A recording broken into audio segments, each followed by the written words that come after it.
আপনার কাছে যদি থাকে 2 থেকে 2.5 লাখ টাকা তাহলে করতে পারেন আপনি গরুর খামার। আসসালামু আলাইকুম ভিউয়ার, সবাই কেমন আছেন? আশা করি সবাই ভালো আছেন। আলহামদুলিল্লাহ আমিও ভালো আছি আপনাদের দয়া এবং ভালোবাসায়। আজকের ভিডিওটা হচ্ছে যারা গরুর খামার করতে চান অল্প পুঁজির মাধ্যমে, আর তারা কোন ধরনের গরু কিনবেন বুঝে পাচ্ছেন না। কারণ একটা গরুর দামই তো আজকালকার বাজারে আপনার 2.5 থেকে 3 লাখ টাকা। তাহলে কোন গরু দিয়ে আপনি শুরু করবেন প্রথমে, সেই বিষয়ে আজকে আলোচনা করব। ভিডিওর প্রথমেই বলে নিই, যারা চ্যানেলটিতে নতুন আছেন তারা অবশ্যই চ্যানেলটি সাবস্ক্রাইব করে রাখবেন এবং বেল আইকনে টিপ দিয়ে রাখবেন, যাতে আমি প্রত্যেকটা ভিডিও আপনার কাছে আমি ছাড়া মাত্রই পৌঁছে যায়।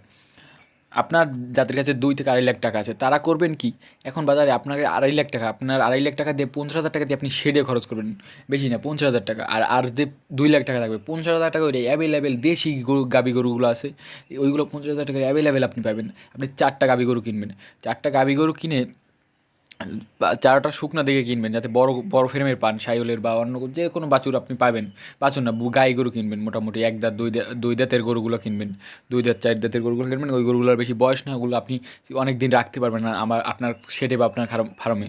আর 50,000 টাকা দিয়ে আপনার শেড করতে কিন্তু আপনার 4টা গরুর জন্য আহামরি বড় একটা শেড লাগবে না। আপনি চাইলেই অল্পের মধ্যে এটা শেড করবেন 20 থেকে 25,000 টাকা খরচ করে। আর 20,000 টাকা আপনি খরচ রাখবেন গরুর খাওয়ানোর পিছনে, যে গরুর যে খাবার খরচ আছে এই পিছনে রাখবেন আপনার 8 টাকাগুলো, যাতে আপনার গরু, আমি যে বললাম 2.5 লাখ টাকায় খামার করবেন, আপনার যদি আবার 2.5 লাখ টাকায় খামার করে আপনার যদি খামার চালাইতে আপনার আর এক জায়গায় কাজ করা লাগে, তাহলে তো আর হলো না। আপনার ওই খামারটা আপনার ওই টাকার মধ্যেই শেষ করতে হবে।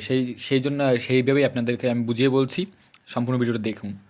আপনার আর যদি আপনি 4টা গাভী গরু কিনেন, 4টা গাভী গরু প্রতি বছর যদি আপনার একটা বাচ্চা দেয়, তাদের থেকে যদি 2টা আবাল বাচ্চা হয়, 2টা আবাল বাচ্চার দাম আছে 1 লাখ টাকা। আর যদি 2টা গাই বাচ্চা হয় তার দাম আপনার 30-60 হাজার টাকা। তাহলে 1,60,000 টাকা আপনি 2.5 লাখ টাকা খরচ করে প্রত্যেক বছর 1,60,000 টাকা আপনি পাইতেছেন। তারপর দেশি গরু কিন্তু দুধ হয়, আপনি দেশি গরুর দুধ বিক্রি করে ওদেরকে খরচ চালাইতে পারবেন, আপনার নিজেরও খরচ চলবে। তাহলে দেখা যায় 2.5 লাখ টাকা খরচ করে আপনি 1 থেকে 1.5 লাখ টাকা আপনি অ্যাভেলেবেল ইনকাম করতে পারবেন। নাইলেও তো আপনি 1 লাখ টাকা ইনকাম করতে পারছেন ভাই।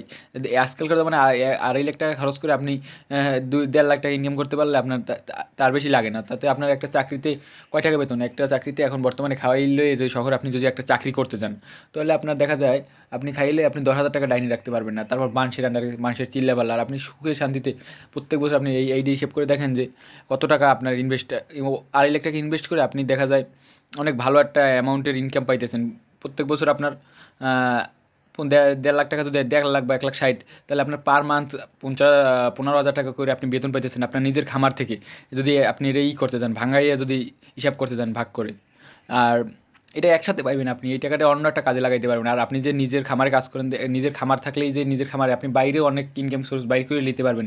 গ্রামে থাকলে অনেক সুযোগ সুবিধা আছে, যেগুলো আপনি গ্রামে আসলে বুঝবেন। গ্রামে থাকলে আপনার যতটা সুযোগ সুবিধা পাওয়া যায়, এটা কিন্তু শহরে পাওয়া যায় না। আপনি শহরে বহুত মানে অনেক বিলাসিতা, কিন্তু তার থেকে গ্রামে অনেক শান্তি, আপনি অনেক টাকা ক্যাশ করতে পারবেন, আবার অনেক কিছু। এই বলে আমার ভিডিও শেষ করছি। আসসালামু আলাইকুম, সবাই ভালো থাকবেন এবং চ্যানেলটি সাবস্ক্রাইব করবেন অবশ্যই, আর বেল আইকনে টিপ দিয়ে রাখবেন।